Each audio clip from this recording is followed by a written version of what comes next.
You can fire my mom in a minute, the little girl said without looking up. Right now, you need to stop that file from leaving your building.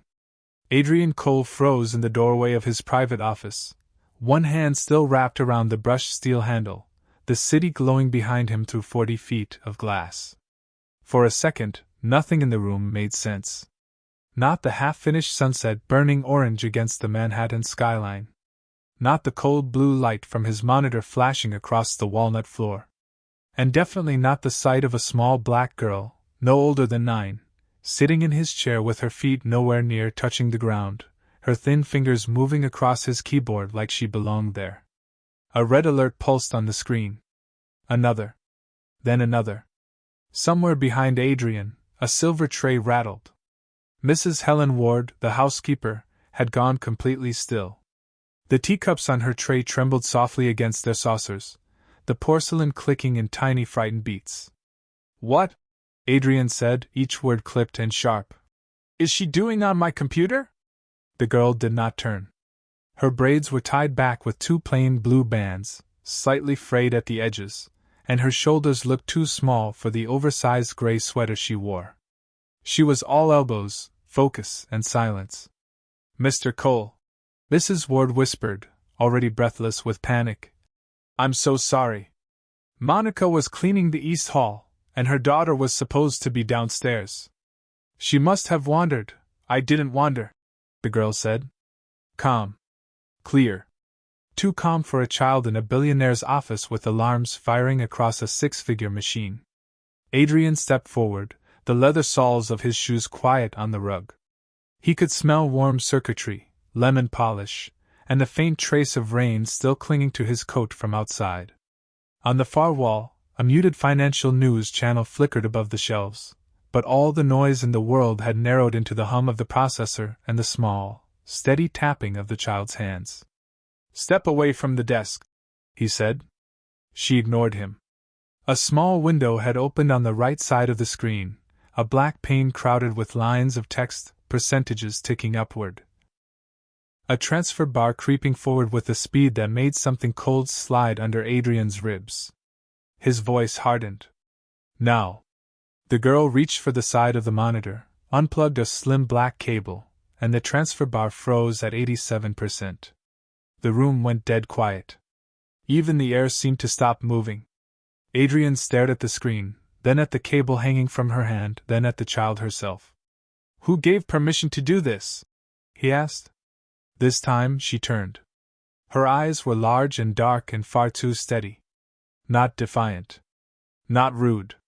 Just certain. Nobody, she said. That's the problem. Mrs. Ward let out a tiny sound in the back of her throat, something between shock and prayer. Adrian moved to the edge of the desk and looked closer. The active window showed an outgoing transfer mast under a routine server sink. Hidden. Quiet. Designed not to be noticed. His office, his machine, his internal network. His jaw tightened. He had spent 20 years building systems that didn't fail and teams that didn't make mistakes like this. Yet here was a child in a thrift store sweater staring at evidence of a breach before he had even taken off his coat. What's your name? He asked. Zora Bennett. How old are you, Zora? 9. The number landed strangely in the room, soft and impossible. 9 years old. Adrian glanced down at the keyboard beneath her hands. Her nails were short and uneven, as if she bit them while thinking. One sleeve had ridden back just enough to show a skinny wrist and a faded purple friendship bracelet. Nothing about her looked dangerous. Nothing about her should have belonged next to proprietary financial models, private company records, and security architecture worth millions.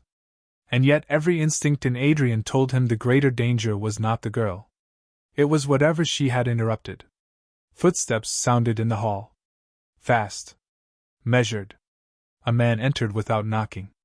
Richard Vale, Adrian's chief of operations, all pressed navy wool and practiced confidence, stopped short when he saw Zora in the chair. His expression changed instantly. Surprise first. Then annoyance. Then something else Adrian could not yet name. What is this? Richard asked. Why is there a child in here? Zora looked from Adrian to Richard and back again. The monitor's red light flashed once across her face, then faded. Because, she said quietly, someone in this house wanted your secrets gone before dinner. Richard Vale did not raise his voice. He did not need to. Men like him had spent too many years in expensive rooms learning how to make silence do the work for them. He stepped farther inside Adrian Cole's office, shut the door behind him with one controlled motion, and let his gaze settle on Zora Bennett as if she were a stain on polished glass. The evening light had dropped lower now, turning the windows into dark mirrors. Across those mirrors, Manhattan shimmered in gold and steel, but inside the room the only real glow came from the frozen red alert on the monitor and the narrow strip of recessed light above the bookshelves. Mrs. Helen Ward still stood by the door clutching her tray so tightly her knuckles had gone pale. Adrian had not moved. His eyes stayed fixed on the screen, on the paused transfer, on the hidden process buried under a routine sync title that should not have been there. Richard broke the silence first. "This is ridiculous," he said, smoothing the front of his jacket with one hand. "She is a child. Whatever she did, she needs to step away from the system now." Zora stayed in the chair. Her sneakers hung several inches above the floor, the white rubber edges worn dull and gray. She was so small against the black leather and dark wood that, from a distance, she might have looked like she had disappeared into the room. But she had not disappeared. Not even a little. "If I move right now," she said, eyes on the monitor, "the backup timer resets." Adrian's gaze sharpened. "Backup for what?" She swallowed once, then pointed to the lower left corner of the screen where a tiny status line blinked in faint blue. "For the logs he tried to bury." The word landed and held. Not they. Not someone. He. Richard let out a short breath through his nose, almost amused. "Mr. Cole, with respect, I think we are giving far too much weight to whatever game this is." Zora finally looked over her shoulder, not at Adrian this time but at Richard. There was no smile on her face, no attitude, nothing performative.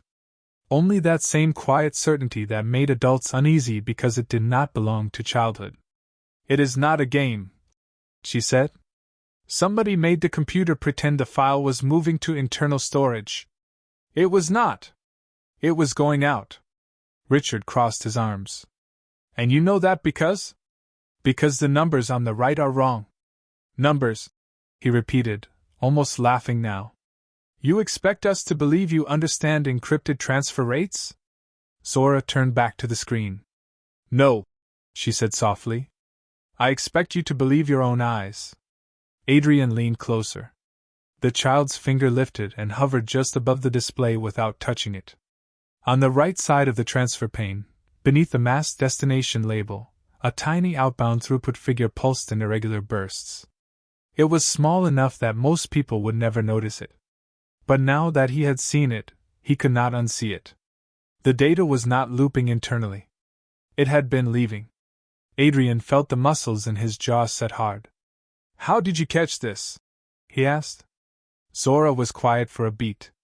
The office hummed around them. Somewhere in the wall, expensive ventilation moved conditioned air in a soft, steady whisper. Beneath it, Adrian could hear the machine fan cycling higher and lower, like a held breath trying not to become panic. "My dad used to fix computers," she said. "Not like this one. Older ones. Sometimes people brought in laptops that had weird stuff hidden inside them. He said if a machine is lying to you, it usually cannot lie everywhere at once.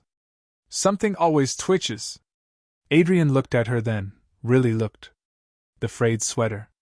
The thin braids. The careful way she kept her hands near the keyboard without touching anything she did not need to touch. She was not playing. She was not guessing. She was remembering. Mrs. Ward found her voice at last. "Her mother works Thursdays," she said in a rush, as if trying to build a bridge no one had asked for. "Monica polishes the east hallway and the upstairs guest rooms. The school had an early release today, and the sitter cancelled, so Zora came with her. She had a notebook downstairs. She was drawing. Richard turned sharply. And somehow she wandered past security, past staff boundaries, into the private office of the chief executive? Mrs. Ward's lips parted, then closed again. Shame rose into her face too quickly, too unfairly. Adrian saw it and hated that he saw it because it meant the machinery of blame was already moving, smooth and practiced. Zora spoke before the woman had to defend herself. "Nobody brought me in here," she said. The door was open. The screen changed. I heard the fan kick higher, and then I saw the transfer window open for half a second before it hid itself. Richard gave a slow, disbelieving shake of his head. "This is absurd." "Then prove me wrong," Zora said. The words were not loud. They did not need to be. Adrian felt something shift in the room at the exact moment Richard did. It was small, almost invisible, but it was there. A change in posture. A fraction too much stillness around the mouth. A man who had been comfortable suddenly becoming careful. Adrian had built an empire reading rooms before markets, faces before contracts. He knew when confidence turned into calculation. He turned toward his desk phone, pressed a button, and spoke without taking his eyes off Richard. "Get Nathan from cybersecurity up here now." Not his team. Just Nathan. Richard's tone changed instantly. "Adrian, that is unnecessary." Adrian let the silence answer for him. Zora looked down at the keyboard again, then at the corner of the screen where the blue status line continued to blink. "It is still trying," she whispered. "Whatever got stopped, it is still trying to finish." Adrian followed her gaze and felt the temperature in the room drop another 10 degrees. The office phone clicked softly back into its cradle, and after that the room seemed to listen to itself. The processor fan inside Adrian Cole's computer surged again, then dipped, then rose once more in a strained mechanical whisper, like something behind the glass was searching for a way out. Zora Bennett did not touch the keyboard. She kept her hands folded tightly in her lap now, small fingers woven together so hard the knuckles looked almost white against her brown skin.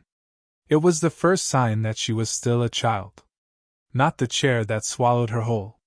Not the sweater sleeves slipping over her wrists. That. The effort it took to stay steady when every adult in the room wanted her to be wrong. Adrian saw it and felt something in his chest tighten, something uncomfortable and unfamiliar, because the child had done the hardest part already. She had acted. Now the waiting belonged to the grown-ups.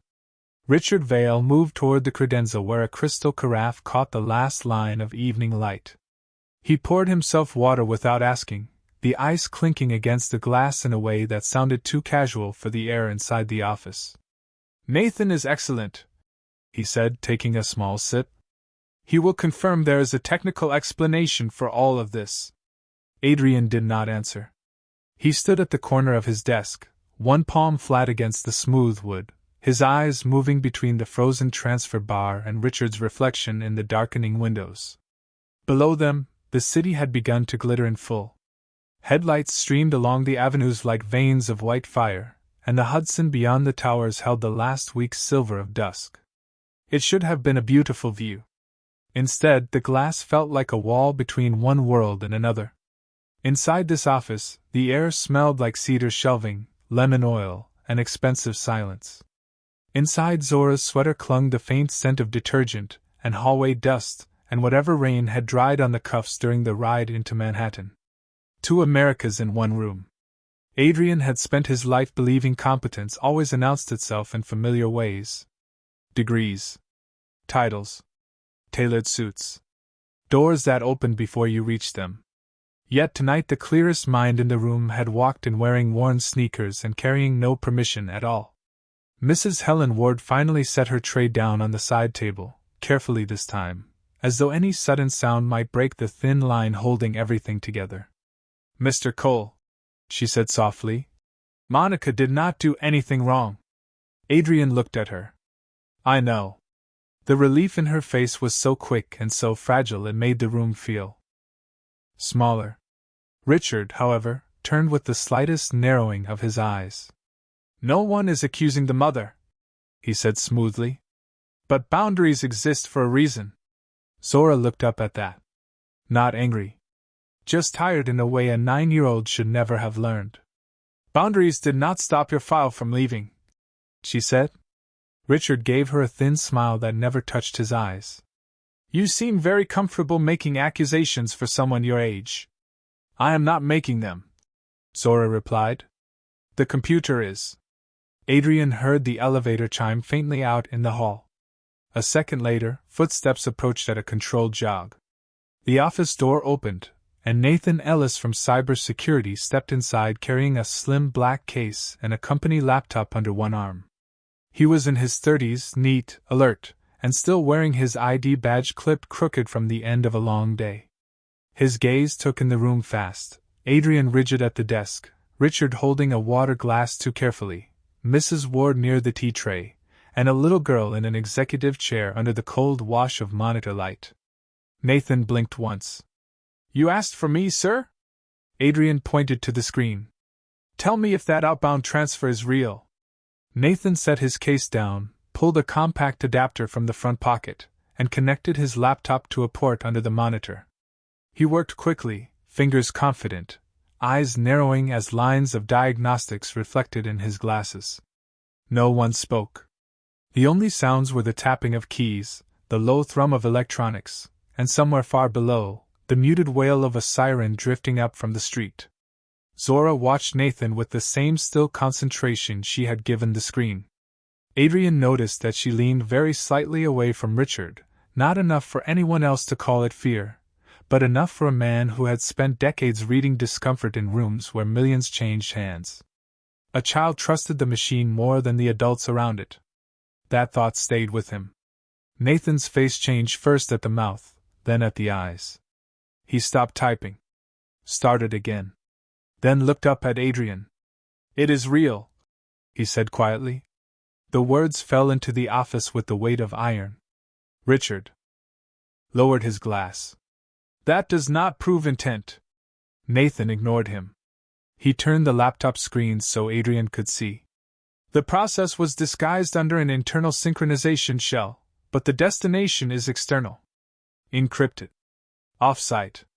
And whoever built it knew our audit pattern well enough to hide the exit trail inside a maintenance routine. Adrian felt the blood drain cold through his limbs. Can you trace the origin? Nathan hesitated. Just for a second. Then he nodded once and looked toward the frozen tower of downtown lights beyond the glass before bringing his eyes back to the room. Yes, sir, he said. And the origin came from someone with executive-level clearance. Nathan Ellis did not repeat himself. He did not need to. The words executive-level clearance stayed in Adrian Cole's office like smoke that would not lift. For a long second no one moved. The skyline beyond the glass had gone fully dark now, the city scattered in white and amber beneath a deep blue sky, but inside the room the cold light from the monitor made every face look sharper, harder, less forgiving. Richard Vale set his glass down on the credenza with a small deliberate click. That phrase covers several people, he said. You, me, legal, finance, security. It proves access, not guilt. Adrian kept his eyes on Nathan's screen. Lines of system activity scrolled in pale green and blue, clean and brutal in their honesty. Behind the masked maintenance tags sat a chain of permissions that should never have been chained together, not inside his office, not on his network, not under his name. Whose credentials opened the path? Adrian asked. Nathan inhaled once through his nose before answering. The initial approval sequence used your credentials, sir. Mrs. Helen Ward let out a breath so soft it barely made a sound, but Adrian heard it anyway. He heard everything now. The hum of the recessed lights. The whisper of conditioned air moving through the vents. The tiny friction of Zora Bennett's sneaker sole brushing the leather chair as she shifted her foot half an inch. Even the city seemed quieter, as if the entire building had leaned in. Adrian's expression did not change, but something inside him went still. My credentials were copied? Nathan nodded. Not copied exactly. Piggybacked. Someone waited for an authenticated session, then threaded an outbound process through an internal sync shell. It is elegant. It also means the person who built it understood your schedule, your office habits, and the timing of your device access. Adrian finally lifted his head. His gaze went first to Richard. Not because Nathan had accused him. Nathan had not.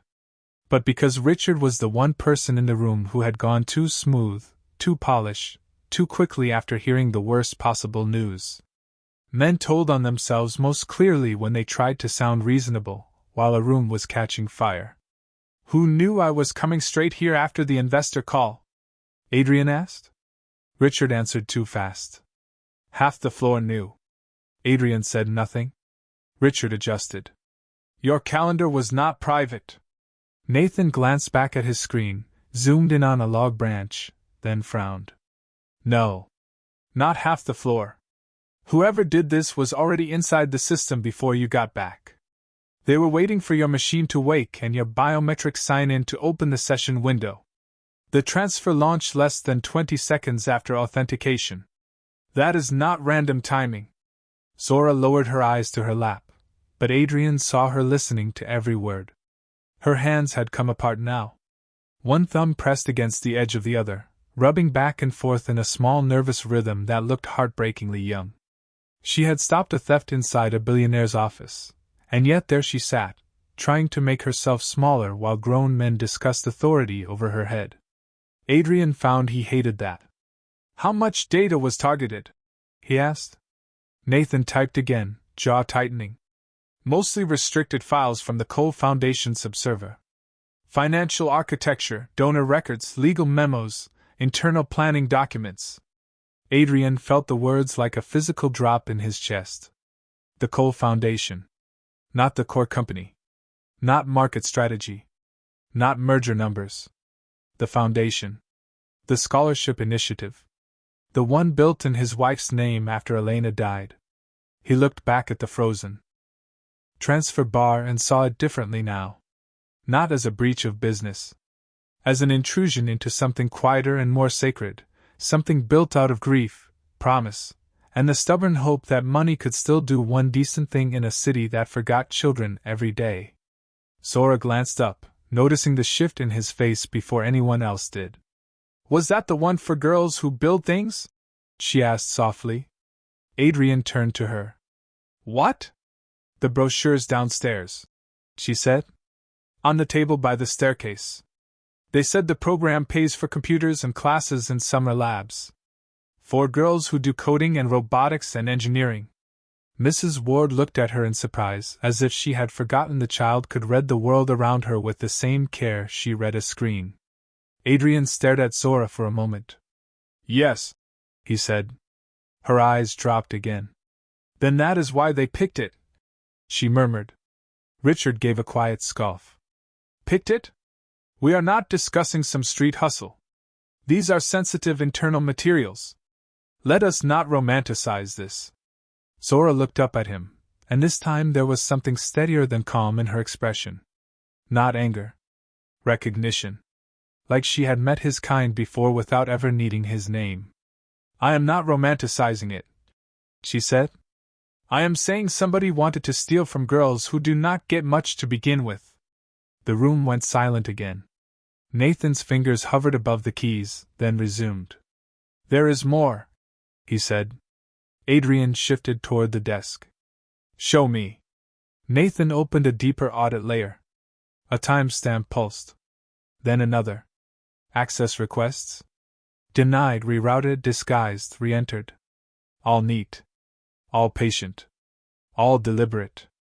One of the entries included a remote verification token linked to an internal executive assistant terminal on the 38th floor. Mrs. Ward frowned as if trying to place a memory. Richard's face did not move. That was the strange thing. For a man known for reacting to every flaw in the building, every slip in protocol, every missed half-inch in presentation, he had become almost unnaturally still. Adrian saw it. So did Zora. He already knows where you are looking, she whispered. Nathan paused. What did you say? Zora swallowed. When you started checking the second trail, his watch buzzed. Nathan's eyes flicked to Richard's wrist. Adrian's did too. A sleek black watch. Silent face. No visible alert now. Richard slowly lowered his hand from where it had rested near the cuff of his sleeve. "This is getting absurd," he said, but the words came a shade flatter than before. Adrian straightened to his full height. The city lights behind him turned his reflection into a dark outline in the glass. "No," he said quietly. "It is finally starting to make sense." Richard Vale did not speak right away, and in Adrian Cole's office that silence felt louder than any denial could have.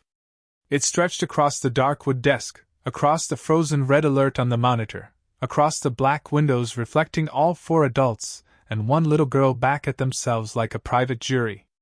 Zora Bennett sat very still in the oversized chair, her eyes moving once from Richard's watch to Adrian's face, then down again. She had said enough. More than enough for a child who should have been home doing spelling homework or eating cereal in front of cartoons. Instead, she was here, under recessed lights that made the room feel colder than it was, in a billionaire's office where grown people were finally beginning to hear what they should have noticed an hour ago. Nathan Ellis broke the silence first. "Sir," he said carefully, "I can isolate the watch signal if it is paired to the internal network. Not the content. Just the ping path." Richard let out a short laugh that landed flat. "Now we are tracing personal devices because a child noticed my sleeve move?" Adrian did not look at him. "Do it." Nathan nodded once and started typing again. The keys clicked in crisp, quick bursts, the sound almost too small for the weight of what was unfolding. Mrs. Helen Ward pressed one hand to her apron and stepped a little farther from the door, as if instinct told her that standing near exits made people look guilty. Zora noticed everything. Adrian could tell. The child had the kind of attention that made rooms uncomfortable. Not noisy attention. Not curiosity for its own sake. Pattern attention. The kind that caught the one crooked frame in a hallway full of expensive art, the one voice too smooth in a meeting, the one process running where it did not belong. He had once built his company on that same instinct. Somewhere along the way, money had surrounded him with enough people to filter reality before it reached his desk. Nathan's screen refreshed. A new chain of system activity appeared in thin rows of pale text. One short signal had fired less than 30 seconds earlier from a paired device authenticated through executive guest privileges, routed through the 38th floor assistant hub, then bounced toward an encrypted relay. Nathan's face tightened. "There it is," he said. "The watch did ping the system. Not enough to run the transfer. Just enough to send an alert that the second audit layer had been opened." Adrian turned slowly. "Meaning someone was warned the moment we started getting close?" Nathan nodded. "Yes, sir." Richard spread his hands slightly, a gesture polished by years of boardrooms and crisis calls. "Or meaning the building is full of connected devices and we are all drawing ridiculous conclusions from bad timing."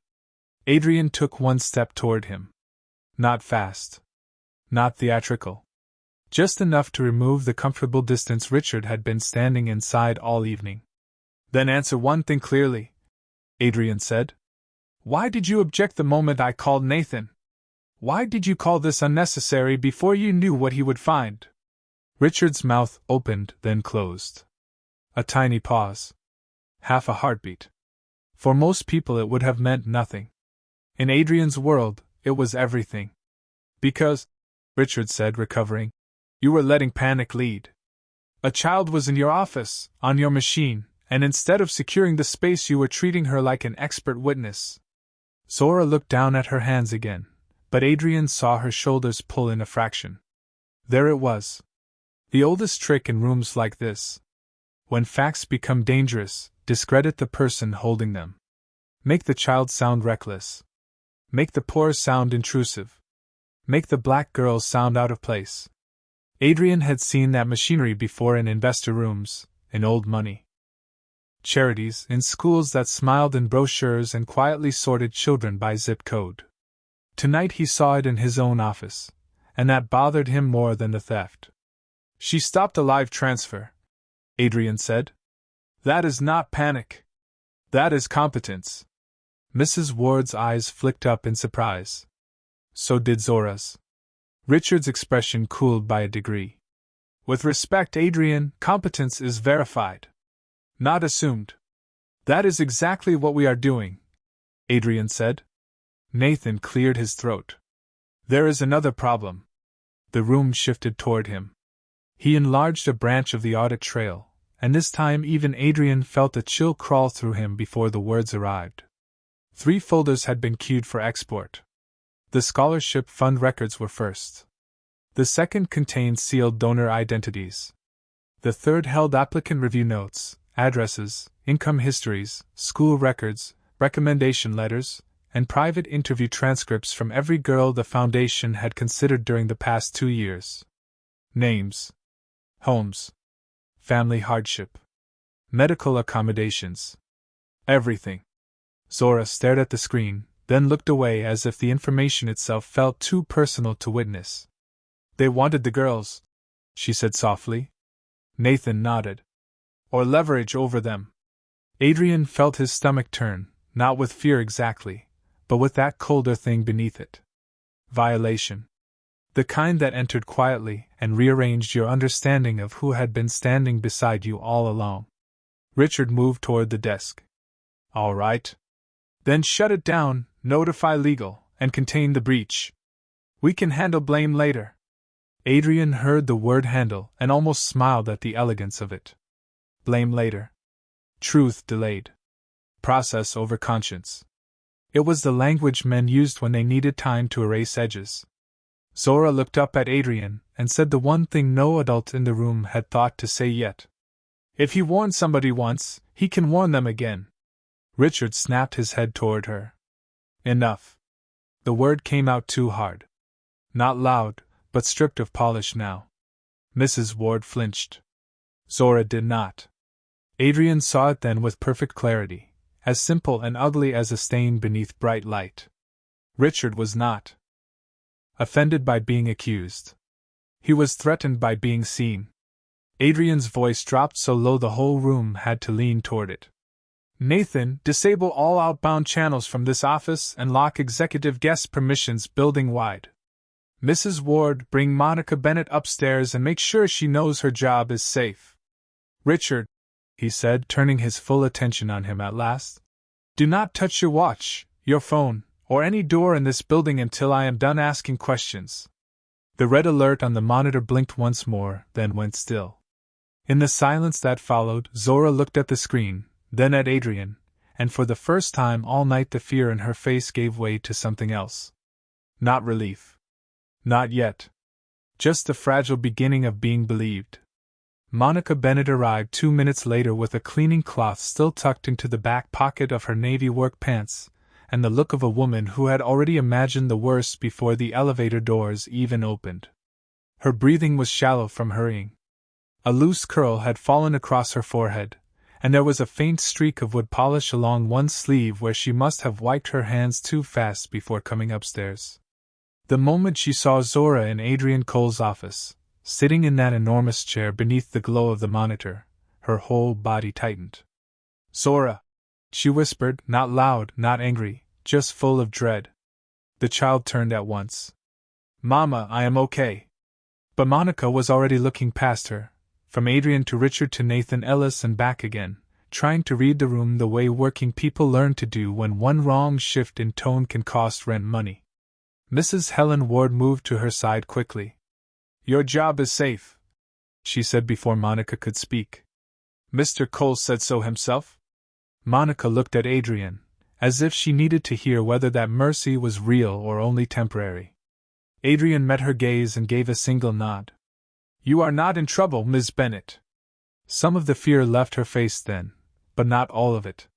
Fear like that never left at once. It went in layers. First the fear of immediate loss. Then the fear of what might still be blamed on you anyway.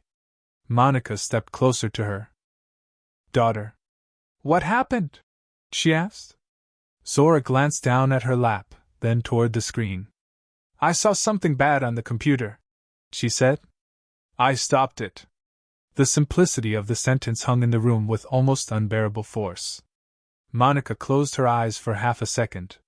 When she opened them again, they shone with a complicated mixture of pride and worry. Baby, she said softly. You cannot touch things in places like this. Adrian heard the words and felt them more than he expected. Places like this. The sentence held years inside it. Buildings where children were meant to stay invisible.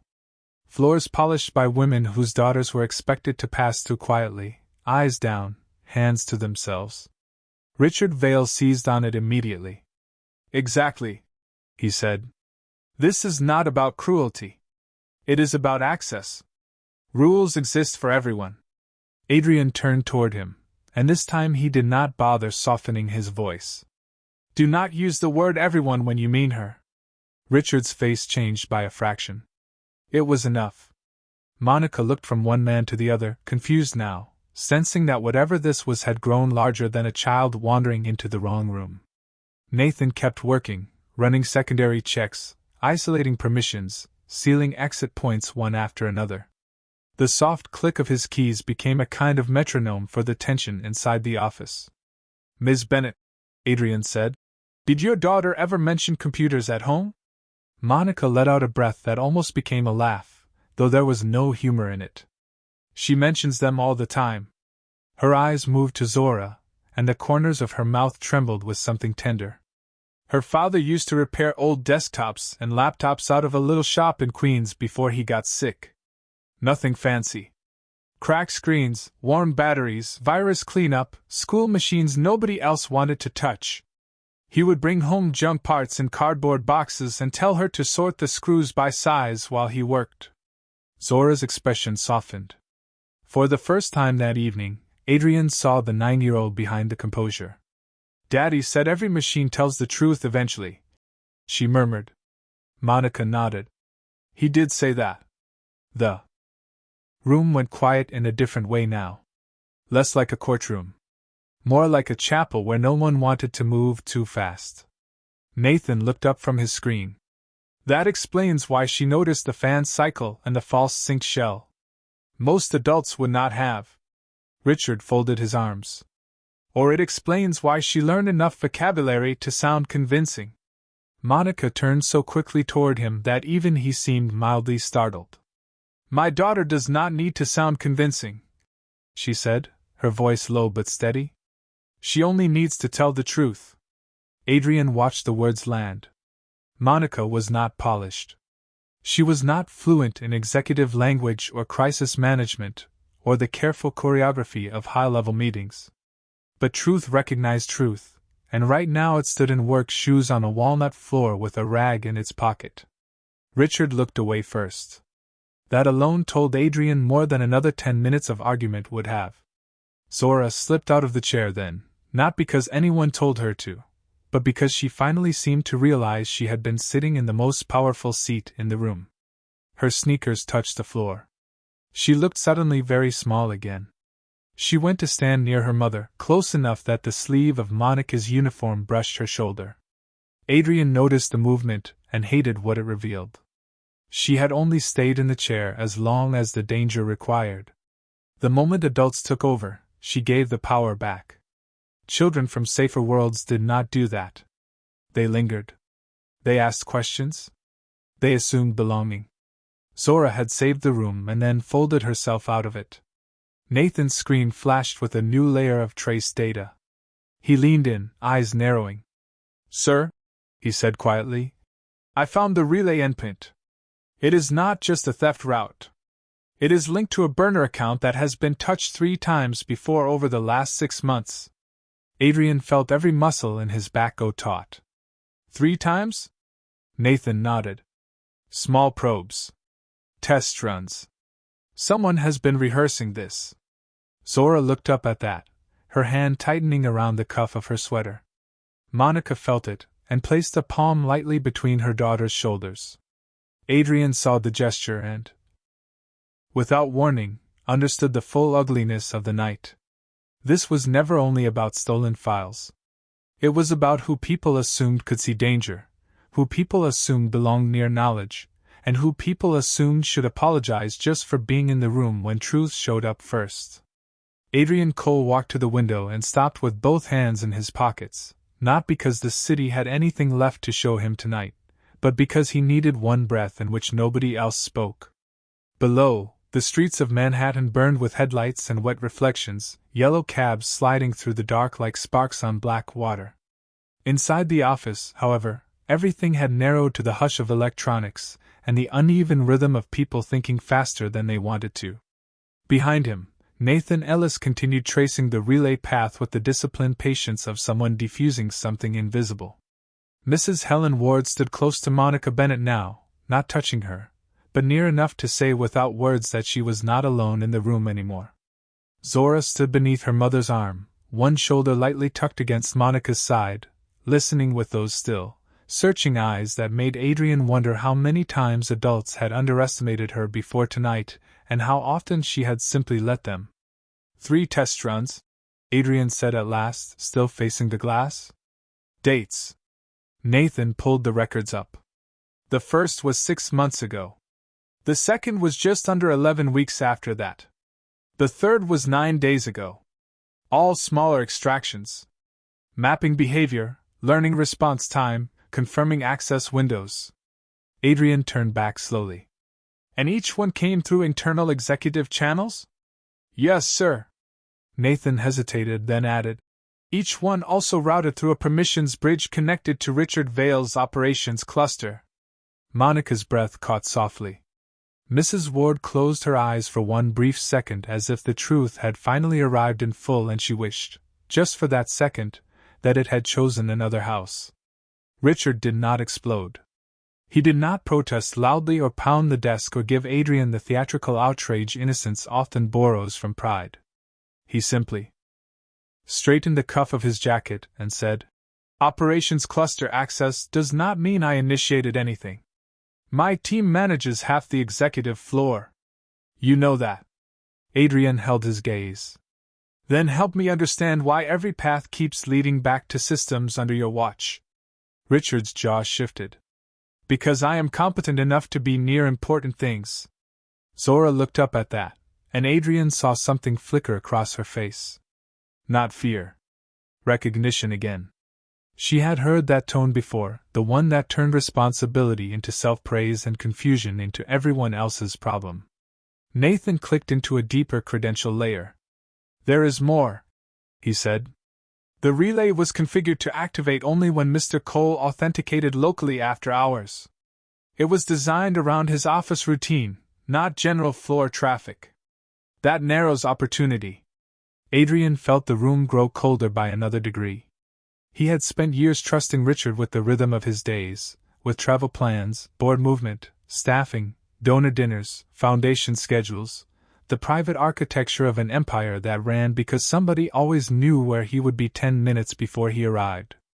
Trust, he realized, was not stolen all at once. It was borrowed in neat suits and polished language until one day it no longer belonged to you. Monica's hand moved slowly to Zora's shoulder. A mother's hand. Protective, quiet, without display. Adrian noticed Zora lean into it by less than an inch. Children did that when they were tired. Or when the room had finally become too adult for them to carry alone. Sir, Nathan said, lowering his voice, the destination server is beginning to shut itself down. Someone on the receiving end knows we are closing in. Richard let out a sharp breath. Then stop talking and move. If the server is remote, we should be calling outside counsel and federal cybercrime right now. Adrian looked at him. We will. After one thing. Richard's expression stayed composed, but the skin around his eyes tightened. Adrian crossed the room, picked up the dark tablet lying near the edge of his desk, and tapped it awake. The screen showed the building's interior security panel. Executive. Floor corridors. Elevator timestamps. Access logs. He navigated through them in silence, thumb steady, memory sharper than grief had allowed it to be in months. Elena used to say grief stripped polish off people. Tonight he understood what she meant. Under pressure, everyone returned to what they truly were. Mrs. Ward became gentler. Monica became steadier. Nathan became clearer. Richard became careful. Adrian opened the corridor camera outside his office from 23 minutes earlier. The image bloomed on the screen. His office door stood slightly ajar beneath the amber hall lights. A cleaning cart sat down the corridor. Monica bent near the molding with a cloth in hand. Zora, small and patient, sat on the bench outside with a little spiral notebook open on her knees.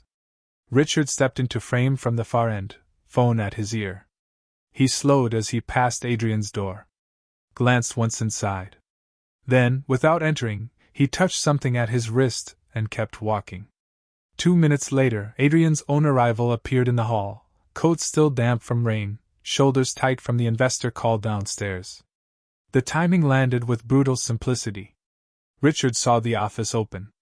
Richard sent the alert. Richard knew Adrian was seconds away from authentication. "Nathan," Adrian said, his eyes never leaving the tablet. "Save that clip to 3 secure drives and push 1 copy off-site under legal seal." Nathan's fingers moved instantly. Richard took 1 step forward. "Adrian, this is circumstantial." Adrian looked up. "No," he said quietly. "Circumstantial is what you thought she was." He turned then, not to Richard but to Zora. The child stood in borrowed stillness, tired eyes lifted, sweater sleeves hiding half her hands. "You saw him notice the audit trail, then you saw his watch buzz," Adrian said. "Is that right?" Zora nodded once. "Yes, sir." Adrian held her gaze for a beat, and when he spoke again, there was something gone from his voice that had been there at the start of the night. The distance. The assumption. The quiet habit of seeing a child like her after he saw the room. "Then you were right before any of us were ready to be."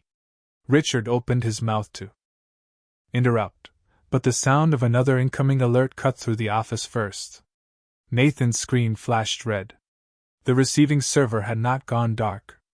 It had just opened a second hidden channel, and this one, Nathan said, was aimed not at money, not at donor records, but at the private applicant videos from girls who had trusted the foundation with their stories. Nathan Ellis did not react right away. He just stared at the new red warning on his screen, and the silence that followed felt somehow worse than panic. It was cleaner than panic. Sharper. The office around them had gone so still that Adrian Cole could hear the faint electric tick inside the recessed lights, and the soft brush of Monica Bennett's thumb moving once across her daughter's shoulder. Outside the glass, Manhattan kept glittering like nothing human had happened at all, rivers of headlights slipping between towers, office windows burning gold and white against the night. But inside Adrian's office, the air had changed. What had begun as a theft now looked uglier, smaller in motive and larger in damage, the kind of violation that said more about a person's soul than about their skill. "What private videos?" Adrian asked, though some part of him already knew. Nathan swallowed once and enlarged the alert. "Application interviews," he said. "Recorded submissions from scholarship finalists. Personal statements, project demos, family context videos, recommendation clips. Minors included. If this channel stays open, the recipient gets faces, voices, home details, school names, the whole human side of the files." Mrs. Helen Ward pressed her hand to her mouth. Monica's arm tightened around Zora without thinking. Richard Vale took a breath that sounded almost impatient. "Then shut it down," he said. "Why are we standing here narrating it?" Adrian turned his head slowly toward him. "Not much. Just enough. Because men in a hurry are usually either fixing something," he said, "or outrunning what they already know." Richard's expression hardened, but before he could answer, Zora spoke. "It is not just downloading," she said quietly. Every adult in the room looked at her. She had not moved from her mother's side. She stood with one sleeve pulled over half her hand, her braids catching the blue monitor light, her face small and serious beneath the high ceilings and dark shelves of the office. "How do you know?" Nathan asked. Zora pointed to the far edge of his screen. "That line keeps blinking after the transfer number pauses. If it was only grabbing files, it would not keep asking the same question again." Nathan followed her finger and leaned closer. His eyes widened.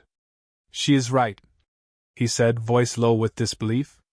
"It is querying a response field. The server is not just pulling stored videos. It is searching for tagged metadata linked to follow-up notes and vulnerability markers. Monica frowned. What does that mean? Nathan looked up slowly, like he hated having to say it in front of a child. It means someone is not only stealing scholarship files. They are sorting the girls by who would be easiest to pressure, exploit, or manipulate later. The room went cold in a way no thermostat could explain. Adrian felt something dark and immediate settle behind his ribs. The Cole Foundation had not been built as a monument. Elena would have hated that. It had been built because she believed talent appeared everywhere and protection did not. She had said that once in the kitchen of their old townhouse, still barefoot from a charity dinner, one hand wrapped around a mug of tea while rain moved down the window behind her. Brilliant girls do not need saving, she had said. They need doors that do not lock when they arrive. And now someone had tried to turn those doors into a trap. Adrian stepped closer to Nathan's laptop. Tell me we can stop it. Nathan's fingers moved fast. I can choke the office channels completely, but if the external relay already opened the second path, whoever is receiving the data may have anticipated a shutdown. There might be a timed handoff. Richard exhaled through his nose. Then call federal cybercrime and let professionals handle it. Zora looked at him before Adrian could. You keep saying that, she said softly. Like you really need time. Richard's head snapped toward her. Little girl, you have said enough? Monica's chin lifted at once, but before she could speak, Adrian's voice cut through the room. No. She has said what the rest of us missed. It was not loud. It did not need to be. The words landed harder because they were clean. Richard went silent. Adrian turned back to Nathan. If the relay is sorting files by vulnerability markers, where would those tags come from? Nathan opened another pane, traced a path, and his face tightened. Internal reviewer notes. Not on the public side. Only accessible through Executive Foundation oversight and operations review. Adrian already knew where that pointed. He no longer even felt the shock of it. Shock was for clean betrayals, the kind that arrived from strangers. This was something murkier. This was disappointment after recognition. Richard had not simply stolen from him. He had weaponized trust around girls who had offered their lives in careful little video windows, believing they were speaking to opportunity. Zora was looking at the red alert again, but now Adrian noticed what she was really watching. Not the data. The rhythm. The pulse. The behavior. It is stalling, she whispered. Nathan frowned. What? Not failing. Stalling. Like it is waiting for somebody to choose. Nathan stared at the screen, then typed 3 rapid commands. Another hidden prompt appeared, buried under the transfer log. A silent yes or no authorization request. Manual. Live. Oh my God! He said under his breath. She is right again. The remote side cannot finish the metadata sort without one more internal approval. Somebody here still has to answer. Adrian looked up so fast his reflection jolted in the black glass. Here? In this office? Nathan nodded. Or on a connected executive device. The request is active now. Every eye in the room shifted at once. Richard stood near the credenza, one hand hanging too still by his side, the sleek black watch quiet against his cuff. Monica drew Zora half a step closer. Mrs. Ward did not breathe. Adrian heard the soft blood-rush silence inside his own ears, then the almost invisible vibration of a device trying not to be noticed. Zora heard it too. Adrian saw it in the way her gaze moved, not wildly, not fearfully, but exactly to the right place. Richard's jacket pocket. It is his phone, she said. And for the first time that night, Richard Vale's composure did not crack with anger. It cracked with fear. For one suspended second, nobody moved. The soft vibration inside Richard Vale's jacket pocket seemed impossibly loud, a trapped insect buzzing against fine fabric in a room built for control. Zora Bennett stood very still beside her mother, her small body half shadowed by Monica's arm, but her eyes stayed fixed on the exact place where the sound had come from. She did not look triumphant. She looked tired. Tired in the way children look when adults finally arrive at a truth the child has been carrying alone for too long. Adrian Cole felt the whole night narrow into that pocket, that phone, that one tiny mechanical tremor that had told on a man more clearly than all his polished sentences. Richard's face lost color first, then heat. Not much. Just enough to strip the confidence off it. "Take your phone out," Adrian said. His voice was low and perfectly even, which made it far more dangerous than shouting ever could have. Richard did not move. "Adrian, think carefully about what you are doing." "I am," Adrian said. "Take it out." The city beyond the windows glittered in sharp white and amber, indifferent and enormous, but inside the office the air had gone so tight that even breathing felt like an interruption. Nathan Ellis's laptop emitted a faint warning tone, and on the screen the live prompt continued to pulse, waiting for internal approval to complete the metadata sort. Yes or no? Expose or protect? Someone had built an entire system around the belief that powerful men would hesitate at the wrong moment. Adrian had no intention of proving them right. Richard slowly reached into his pocket and removed the phone. Black case. No visible alert on the screen anymore. Just a blank lock display reflecting the office lights and his own hand, steadied by force more than by nature. "Place it on the desk," Adrian said. Richard set it down with controlled care. Monica Bennett drew Zora a little closer, and Adrian noticed the child's hand disappear into her mother's sleeve for half a second, gripping fabric, grounding herself. Mrs. Helen Ward stood near the tea tray with both hands clasped now, lips pressed tight, like a woman holding back either prayer or anger. Nathan leaned toward the phone without touching it. "If the approval request hit that device, it may still be cached under the secure notification layer." Richard gave a brittle smile. "Or this is my personal phone and you are all about to embarrass yourselves." Adrian did not look at him. "Open it." Richard's jaw flexed. "No." The word fell hard and flat. No strategy now. No smooth concern. Just refusal. Nathan looked up at Adrian. "Sir, if he unlocks it and the app is still live, I can confirm the paired request in seconds." Adrian held Richard's gaze. "Open it." Richard's laugh this time had no warmth in it at all. "You are going to trust a 9-year-old girl over the man who has run your operations for 6 years? The question might have worked an hour ago. It might even have landed in rooms built on older habits, older blind spots, the kind that heard certainty differently depending on who wore it. But Adrian had already crossed that distance inside himself. He saw the question for what it was. Not logic. Not dignity. Desperation disguised as hierarchy. "No," Adrian said quietly. "I am going to trust the evidence. She just happened to hear it before the rest of us were willing to."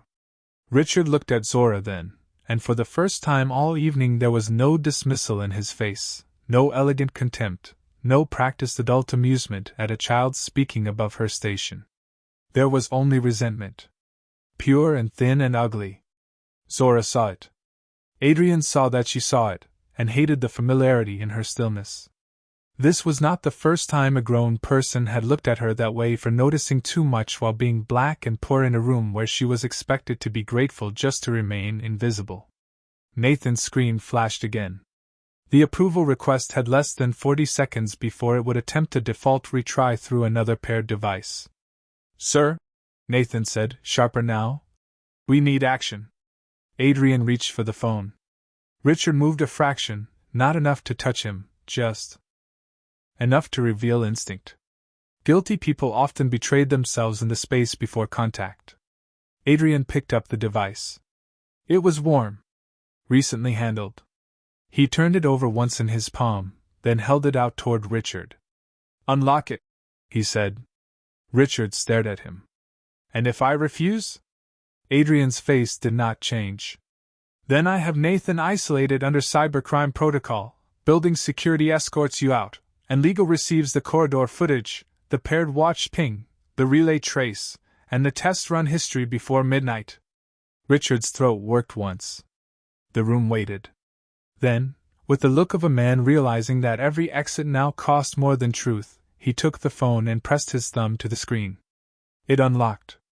Nathan moved fast, pulling the device closer, scanning the notification layer with a tethered adapter from his kit. A secure enterprise app blinked open beneath the lock screen history. Hidden tab. One live prompt. Authorization request pending. User initials. RV destination tags match the relay exactly. Scholarship finalists. Vulnerability sort. Private applicant media. Nathan went still. Confirmed, he said, and the words seemed to strip the oxygen from the office. Monica shut her eyes. Mrs. Ward whispered. Lord. Richard said nothing. There was almost something pathetic in that silence now, as though all his expensive vocabulary had abandoned him at once. Adrian looked at the app, then at the man beside his desk, and felt not rage first, but grief. Not for money. Not for reputation. For trust. For Elena's name sitting on a program meant to protect girls exactly like the one standing 3 feet away in a frayed sweater. Why? Adrian asked. Richard finally looked up. His face had gone pale under the office lights, but his answer came with the bitter clarity of a man whose mask had broken beyond repair. Because hope sells, he said. And fear sells faster. Zora's fingers tightened in her mother's sleeve. Adrian stared at Richard, unable for one beat to speak, because evil was rarely as dramatic as people imagined. Sometimes it wore cuff links and managed calendars and talked about policy while deciding which girls the world would fail. Most easily. Nathan's laptop chimed again. The prompt was still active, still waiting, still hungry. He looked from the screen to Adrian. Sir, he said, I can kill the request now. But if I do, the relay will vanish and whoever is receiving the data may disappear with it. Adrian's eyes stayed on Richard. No, he said, voice like cold iron. We are not done learning who else thought these girls were safe to sell. Nathan Ellis hovered over the keyboard without pressing the final command, and the whole office seemed to breathe around that hesitation. On his screen the authorization request still pulsed in cold white letters, waiting for the path to either close or deepen, waiting for a decision that would decide whether the people on the other end vanished into the dark with half the truth or stayed visible long enough to be dragged fully into the light. Adrian Cole stood beside the desk with Richard Vale's unlocked phone inches from his hand and the glow of the monitor washing the sharp lines of his face in blue. He had built companies by moving quickly.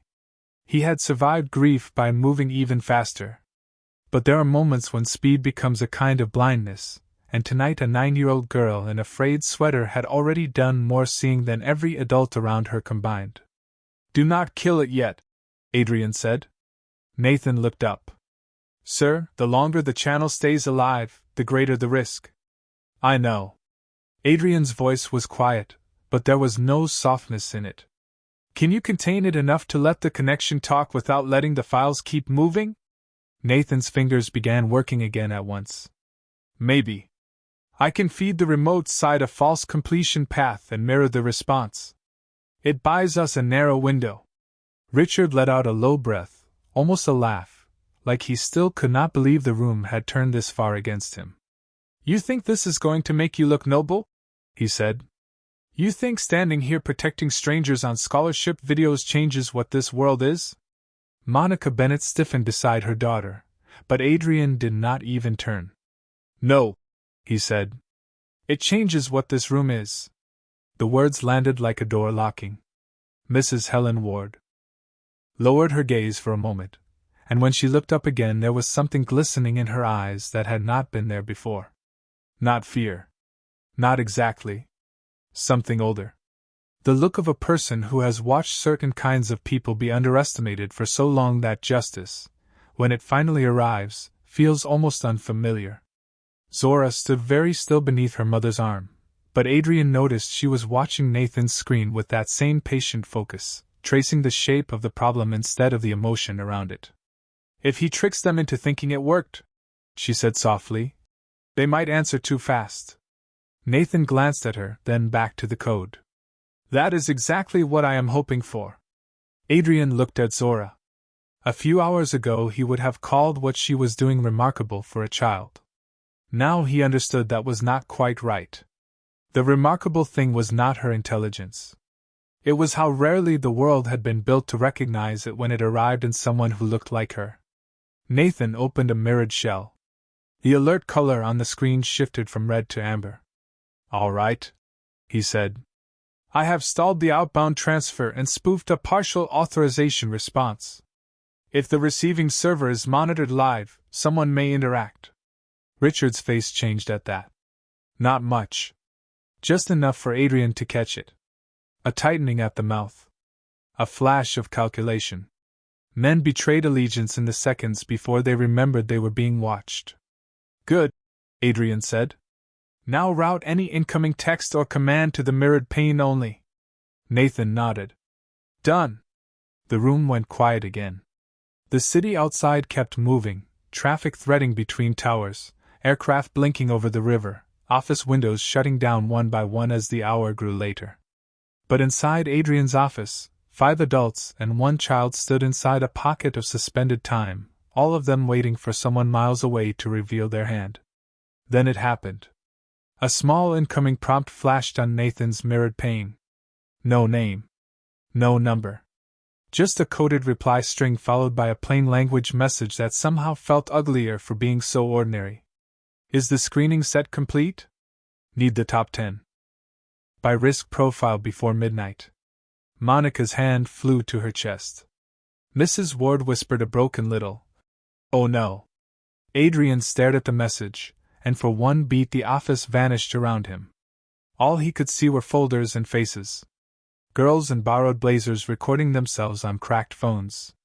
Girls sitting at kitchen tables with science projects built from thrift store parts. Girls speaking carefully because they believed seriousness increased the odds of being chosen. Girls offering the most vulnerable version of themselves to a foundation that had promised to protect that trust. Top 10 by risk profile. The phrase sat on the screen like rot. Nathan's voice came low and stunned. They were not just stealing files. They were ranking them. Richard said nothing. Adrian turned to him at last. "For what?" Richard looked at the window instead of answering, as if the skyline might still offer some larger logic than the one he had chosen. "Do not do that," Adrian said. "Do not stand in my office and act like this became ugly by accident." Richard's shoulders lifted and fell once. When he finally spoke, the polished executive tone was gone. What remained was thinner, meaner, more exhausted. "Do you really want the truth?" Adrian did not blink. "You lost the right to measure me with that question an hour ago." Richard gave a faint, joyless smile. "The truth is the foundation videos are gold. Bright girls from poor homes. Girls with family debt. Girls with unstable housing. Girls desperate enough to be grateful and smart enough to be useful. Recruiters pay. Competitors pay. The right people always pay." Monica made a sound like air leaving a wound, but Zora did not move. Adrian saw that too. The child had gone beyond shock now. She had entered that older, sadder place where truth no longer surprises, it only confirms. And that hurt him more than anything Richard had said. Nathan's mirrored pane flashed again. Another incoming line. Need confirmation on the one from Detroit with the robotics prototype. Also the Houston girl with the housing note. Adrian's jaw tightened so hard it ached. "Can you trace it now?" he asked. Nathan typed fast, eyes locked on the headers. "I am inside the relay chain. One more response and I can force a location handshake." Richard finally looked afraid again. "If you answer them, you become part of it." Adrian stepped closer to the desk. "No," he said, his voice colder than the glass behind him. "I become the man who makes sure they never touch another child again." He looked at Nathan, then at the blinking cursor waiting in the mirrored pane. "Send this," he said. Nathan's fingers hovered. Adrian spoke each word with terrible calm. "Final sorting in progress. Hold the line." Nathan Ellis sent the message, and for a few seconds nothing came back except the quiet hum of expensive machines doing ugly work under beautiful lighting.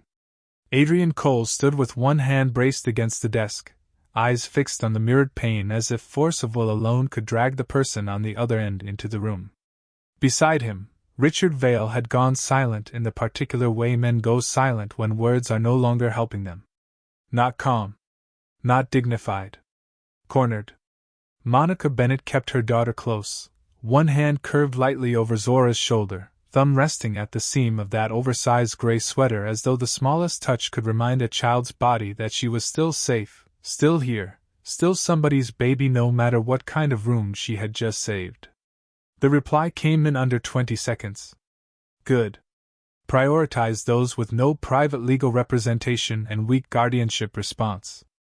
Need leverage before the board review. Mrs. Helen Ward made a low sound and looked away, unable to keep reading. Nathan's jaw tightened. I have the handshake, he said, fingers already moving. Routing through 2 domestic relays, then 1 private server farm in New Jersey under a shell corporation. I can force a deeper pull if they answer once more. Adrian did not blink. Do it. Richard finally spoke, but whatever remained of his executive polish had thinned into something harsher now, something lean and bitter and almost tired of pretending. You still do not understand what you are looking at, he said. Adrian turned his head just enough to look at him. Then explain it.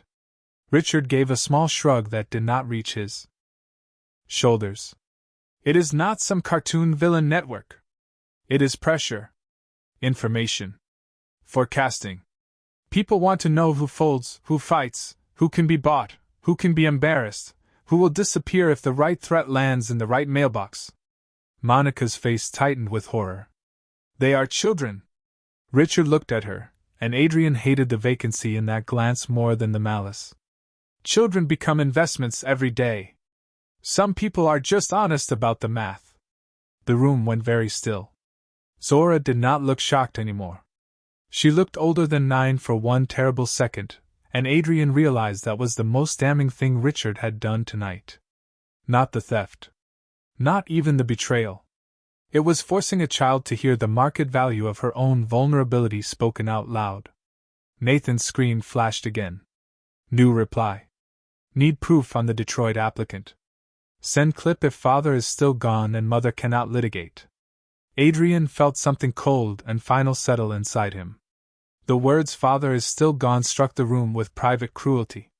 He thought of the girls in those videos, sitting upright in borrowed dresses, speaking carefully into bad camera angles, trying to sound ready for a future nobody had ever made easy for them.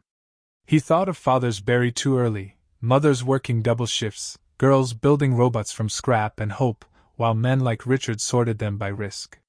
Beside Monica, Zora's fingers curled slowly into the fabric of her sleeve. Adrian noticed. Then he noticed something else. She was not looking at Richard now. She was looking at the mirrored pane with that same pattern-hunting focus she had worn all night. Why proof? She asked softly. Nathan glanced at her. What? Zora took one small step forward, still within the shelter of her mother's arm. If they already have the files, why do they need proof on that one girl? Nathan frowned and reread the line. Adrian saw the shift happen in real time, the adult mind catching up to the child's instinct again. Because, Nathan said slowly, they are not trusting Richard's data completely anymore. They want something current. Something live. Something they can use right away. Adrian's eyes sharpened. Meaning someone on the receiving end thinks this may be a setup. Nathan nodded. Or they know the breach got interrupted and they want verification before exposing themselves further. Richard gave a humorless laugh. Then your little trap just collapsed. But Zora was still looking at the screen. No, she said. It did not. Everyone turned to her. She pointed to the message. They asked if her father is still gone. That means the old file is not enough. They are using old information and checking if it still hurts the same way. Monica's hand tightened slightly on her shoulder. Adrian felt the truth of that observation move through the room like a current. Not only because it was intelligent, but because it came from a child who understood too early how people tested where pain still lived. Nathan stared at the headers again. She is right. The account is cross-referencing archived application cycles against newer vulnerability markers. This is bigger than the current scholarship batch. They have touched old applicant records too. Adrian straightened. How far back? Nathan's eyes scanned line after line. At least 3 years. Mrs. Ward sat down suddenly in one of the side chairs, not from weakness but from the sheer weight of what the room had become. Monica whispered, almost to herself. All those girls. Richard closed his eyes for one brief second, then opened them with the resignation of a man who knew the illusion was finished. It was never just me, he said. Adrian looked at him. Names. Richard glanced toward the windows, the dark city, the reflection of his own face trapped in the glass. You will get them, he said. But not before they run. Nathan cut in immediately. Not if I can pin the Shell Corporation before they rotate. His fingers flew. Lines opened. Addresses resolved. Corporate masks peeled back one layer at a time. Then his screen chimed with a hard confirmation tone. I have the principal relay owner, he said. It is tied to a consulting firm that handled outside donor vetting for the foundation last year. Adrian felt the room tilt by half a degree. Donor vetting. External access. Board review. The infection had not sat only inside his house. It had been invited near the front door wearing the language of compliance. Zora looked up at him then, her face pale under the monitor light but steady in the way that had already changed the whole night. That means they were close before he was, she said. Adrian held her gaze. Yes. The word came out rougher than he intended. Because now he could see it all at once. Richard had not built the pipeline from scratch. He had inherited it, widened it, normalized it, made it efficient. The kind of evil that flourished best in institutions was rarely invented fresh. It was continued by people who found it useful. Nathan's screen flashed one more incoming line before the relay began to scramble. Final question. Can the New York girl be approached through building staff? Adrian went still. So did Monica. So did Mrs. Ward. Zora did not speak. She did not have to. The room already knew. The message was about her. The message sat on Nathan Ellis's screen like a handprint on clean glass. Can the New York girl be approached through building staff? No one in Adrian Cole's office spoke for a full second after reading it, and in that silence the city beyond the windows seemed impossibly far away, reduced to silent rivers of headlights and towers of borrowed light that had nothing to say about the child standing in a gray sweater beneath the glow of a hacked monitor. Monica Bennett's arm tightened around Zora at once, not in panic, but in recognition, the way a mother's body answers danger before language catches up. Mrs. Helen Ward rose from the side chair with one hand pressed to her chest. Richard Vale looked at the message and then away from it, which was answer enough. Adrian felt something inside him go still in a way that had nothing to do with anger. Anger was hot. This was colder. Clearer. He looked at Zora then, really looked, at the frayed cuff pulled halfway over her hand, at the worn rubber edge of her sneaker, at the smallness of her frame in a room built for men who mistook power for worth. She had come into this building because her mother had to work. She had noticed what no one else had noticed. She had saved children she would never meet. And somewhere on the other side of a private server, adults had already reduced her to a category. New York girl. Building staff. Reachable. Usable. Adrian's voice, when it came, was low enough that everyone leaned toward it. Answer them. Nathan turned. Sir? Adrian did not look away from the screen. Tell them no. Tell them access is compromised. Richard let out a breath, almost a scoff. That will make them scatter. Good, Adrian said. Let them scatter while we have the relay owner, the shell firm, the donor vetting trail, your device, your approvals, and every rotten line they just sent into my office. Nathan typed quickly. Access compromised. New York contact unavailable. Building exposure too high. The mirrored pane blinked. Sent. The room waited. Zora's eyes stayed on the screen, not frightened now so much as guarded, as if she had stepped into some adult weather and had no intention of pretending she was not cold. Monica bent her head and pressed one kiss to the top of her daughter's braids, a tiny quiet gesture that somehow made the room feel more sacred than any speech could have. Adrian saw it and felt shame move through him at last in its fullest shape. Not because Richard had betrayed him. Not because the foundation had been targeted. But because when he first opened that office door, he had seen a black child at his computer, and his first question had been about permission. Not danger. Not truth. Permission. Nathan's laptop flashed again. A final reply came through. Understood. Purge New York reference. Pause staff route. Burn secondary lists tonight. Nathan inhaled sharply. I have enough, he said. Enough for cybercrime, enough for federal referral, enough to freeze the external accounts before dawn if legal moves now. Adrian nodded once. Call them. Nathan reached for his phone immediately. Richard took one step backward as if distance might still help him, but the room had closed around him already in ways no square footage could measure. Mrs. Ward moved closer to Monica and Zora, no longer the careful employee guarding boundaries, but a woman making one of her own. Adrian turned to Richard at last. You looked at girls asking for help, he said, and all you saw was pricing. Richard's face hardened with the last scraps of his pride. I saw the world as it is. Adrian shook his head once. No. You saw the world as it lets men like you stay comfortable.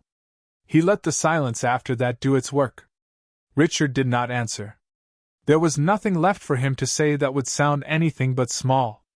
Nathan was already speaking in clipped, precise language into his phone, pulling in cybercrime response, legal lock orders, federal escalation, preservation requests. Terms of consequence. Terms that moved beyond reputation and into record. Monica looked at Adrian then, not grateful, not trusting yet, just exhausted and trying to understand what came next for her daughter after a night like this. Adrian met her gaze and heard his own voice sound different than it had at the start of the evening. Less polished. More human. Ms. Bennett, he said, no one from this building will contact your daughter without counsel present and your permission. No one. I will see to that personally. Monica held his eyes for a moment, measuring him the way people with less power have to measure promises before they can afford to believe them. Then she gave one small nod. Zora was still watching him. You believe me now, she said softly. It was not a question. That made it hurt more. Adrian looked down at her, at this child who had stood in a room full of adults and remained truer than every title inside it. I should have believed what you were trying to protect before I questioned what you were doing, he said. The words were simple. They had to be. Anything bigger would have sounded like cover. Zora studied his face with the same exactness she had brought to the screens, the logs, the vibrations in a jacket pocket. Then she gave the smallest nod, not forgiving everything, not erasing the first wound, just acknowledging that the truth had finally reached where it should have started. Nathan ended the call and looked up. Response teams are on the way. They are freezing the shell company accounts and securing the server farm. They want all devices untouched until they arrive. Adrian nodded. Good. Then he crossed to the side cabinet near the bookshelves, opened a lower drawer, and pulled out a slim sealed laptop box that had been sitting there for months, meant for a donor event that had never happened. He came back and knelt so he was eye level with Zora, the cardboard bright and new against the dim room. Mrs. Ward's eyes widened. Monica looked stunned. Adrian set the box gently at Zora's feet. This is not payment, he said. And it is not charity. It is a tool. Because what you saw tonight should not be the last thing this world lets you build. The child looked down at the box, then up at him, her face lit by the softened blue of a screen no longer flashing red. For the first time all night, the office did not feel like a trap. It felt like a threshold. Behind them, Nathan's preserved logs continued to save in quiet lines of light. Near the window, Richard stood reflected in the dark glass like a man already being erased by the truth. And in the middle of Adrian Cole's office, beside her mother, with city light on her braids and a sealed computer at her shoes, Zora Bennett looked not powerful exactly, but undeniable. The first knock at the office door came soft, almost polite, but nothing about the next 10 minutes felt gentle. 2 cybercrime agents in dark jackets entered with clipped introductions and steady eyes, followed by in-house legal carrying sealed evidence bags and tablets already loaded with preservation orders. The room shifted around their arrival. Nathan Ellis moved from witness to guide without missing a beat, handing over mirrored logs, relay traces, device histories, and the preserved corridor footage that had turned suspicion into fact. Mrs. Helen Ward stood near Monica Bennett and Zora like a quiet wall, while Monica kept one hand on her daughter's shoulder as if the contact itself were a promise. Richard Vale did not resist. That was the strange thing Adrian Cole would remember later. He did not shout, did not plead, did not perform innocence for the room. He simply stood there in the reflection of the black glass, expensive suit immaculate, face pale under the recessed lights, looking less like a villain than what he truly was in the end, a man who had mistaken access for ownership, vulnerability for opportunity, and silence for permission. One of the agents asked for his phone. Another asked Nathan to walk through the approval chain one more time. Legal requested that no one leave before formal statements were recorded. The city beyond the windows kept moving in gold and white streams, indifferent as ever, but inside the office the truth had finally become procedural, documented, dated, no longer something that could be softened by language or hidden inside executive phrasing. Adrian watched the process with a stillness that surprised even him. Hours earlier, he had come upstairs thinking about investors, quarterly pressure, and a donor board review he no longer trusted. Now the night had narrowed into something much simpler and far more important. A child had told the truth. Adults had failed it, delayed it, measured it against status, and then finally, painfully, caught up. Monica answered the agent's questions with the dignity of someone too tired to dramatize what should never have happened in the first place. Yes, Zora had come to work with her because the sitter had cancelled.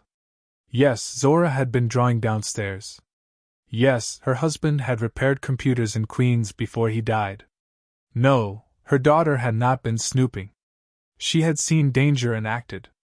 The words were plain, unadorned, and because they were plain they cut deeper than any polished statement could have. When one of the agents crouched to ask Zora a few gentle questions, Adrian noticed the little girl look first to her mother, then answer clearly, exactly, without adding anything to make herself sound smarter or safer than she was. She described the hidden window, the fan sound, the false sync pattern, the watch buzz, the phone vibration. She spoke the way children do when no one has yet trained them to decorate truth into something adults find easier to accept. The agent thanked her with a seriousness that honored her instead of indulging her. That mattered. Adrian saw it. So did Monica. Something in Monica's face softened then, not into ease, but into the smallest release, as if one corner of the world had finally treated her daughter as a person rather than a problem. Richard was escorted from the office last. No handcuffs, no spectacle, only the unmistakable quiet of consequence. He paused once near the door, perhaps expecting Adrian to say something final, something angry, something fit for memory. Adrian did not give him that. Some people did not deserve the drama they counted on.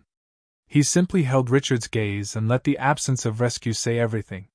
When the door closed behind him, the room changed all at once. The pressure did not vanish, but it dropped. The processor fan had gone quiet. The red warnings were gone. Nathan's laptop now showed secured archives and legal holds instead of active breaches. Even the lighting felt different, warmer somehow, though Adrian knew it had not changed. Mrs. Ward exhaled like a woman surfacing from deep water. Monica sat down in one of the side chairs because now, finally, she could. Zora remained standing beside the unopened laptop box Adrian had placed at her feet. She looked down at it, then at the big windows, then back at the monitor where her reflection sat faint and small against the city. Adrian crossed to his desk, closed the lid of his own computer, and for a moment rested his hand on the metal shell. Cold. Smooth. Harmless now. He thought of the first thing he had said when he opened the door. Not "Are you all right?" Not "What is happening?" Not "What did you see?" He had asked who gave permission. The shame of that did not flare dramatically. It settled, which was worse. It settled into the part of him that would have to live differently after tonight if any apology was going to mean more than sound. He turned back to Zora and walked over slowly, careful not to crowd her, careful now in the way he should have been from the beginning. "Your mother should never have had to bring you here worried that you needed to stay invisible," he said. Monica looked up. So did Mrs. Ward. Zora listened without moving. "And you should never have had to prove your worth by saving something before adults bothered to see it." His voice stayed low, clean, free of performance. "I cannot undo my first mistake. But I can decide what happens after it." He looked to Monica. "Your employment here is protected for as long as you want it. If you choose to stay, it will be under a different structure and different supervision. If you choose to leave, legal and human resources will ensure you are compensated and supported." Monica stared at him for a moment, surprise and caution passing through her face together. Then Adrian looked back at Zora. "And if you want it, not tonight, not because of pressure, but whenever you are ready, the Foundation will fund your schooling in technology from now through college. Classes, equipment, mentorship, summer programs, all of it. In your name. With your mother's oversight. No cameras. No publicity. No speeches." Mrs. Ward let out a small broken breath. Monica's eyes filled, but she did not cry. She only reached down and touched Zora's shoulder again, as if to say, "Hear this carefully." Zora looked at Adrian for a long time, and he let the silence stay. It was hers. The city lights moved in the glass behind them, soft and distant. Finally she asked the only question that mattered. "Because I helped you?" Adrian shook his head once. "No," he said. "Because you should have had the chance long before you helped me." That was when something shifted in the room for the last time. Not triumph. Not miracle. Just alignment. A sentence landing where truth had been trying to go all night. Zora looked down at the laptop box again, then slipped her hand into her mother's. Her fingers were tiny against Monica's work-roughened palm. "Daddy said computers tell the truth eventually," she murmured. Adrian felt his throat tighten. He was right. Nathan closed his case. Legal finished their notes and left with the agents. Mrs. Ward quietly gathered the untouched teacups from the tray no one had remembered to drink from. Monica rose when she was ready, not when anyone rushed her. Adrian walked them to the private elevator himself. No assistants. No staff buffer. Just him, a mother, a child, and the long quiet hallway outside an office that no longer felt the same. At the elevator doors, Zora turned once and looked back toward the darkened entrance to the room she had changed. Adrian stood with one hand at his side, jacket still smelling faintly of rain and city air, the polished floor catching soft amber light around his shoes. "You do not need permission to do what is right," he said. "You never did." Zora studied him, then gave the smallest nod. The elevator doors opened with a gentle chime. Monica guided her inside, the sealed laptop box held carefully between them. Mrs. Ward stepped in after them. Just before the doors closed, Zora looked up one last time, her face calm, tired, and somehow brighter than the room they were leaving behind. "Good," she said softly. "Because I was going to do it anyway." Then the doors slid shut, and Adrian was left alone in the hallway with the reflection of city light on the marble floor and the strange, humbling warmth of knowing that the most decent person in his building had been 9 years old, wearing worn sneakers, with no title at all.